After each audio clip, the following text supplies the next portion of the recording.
10 ऑक्टोंबर हा world mental health day म्हणून साजरा केला जातो. तर या वेळेसची जी थीम आहे वर्ल्ड मेंटल हेल्थ डेची, तर ती अशी आहे की मेंटल हेल्थ इन कॅटॅस्ट्रॉफी आणि इमर्जन्सी. एखाद्या मोठ्या प्रमाणावर आपत्ती घडते तेव्हा बऱ्याच लोकांच्या दैनंदिन जीवनावरती त्याचा परिणाम होतो, दैनंदिन जीवन विस्कळीत होते.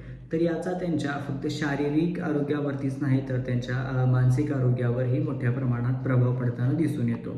जसे की भूकंप आहे, पूर आहे, आता जर बघायला गेलं तर मराठवाडा असेल किंवा पंजाब असेल, तेथील लोकांना स्थलांतरित व्हावं लागतं. तर त्या पुराच्या स्थितीमध्ये काही जणांचे व्यवसाय असतील, काही जणांची जनावरे आहेत, तर याची हानी होते. तर त्याचा त्यांच्या मानसिक आरोग्यावरती परिणाम होतो.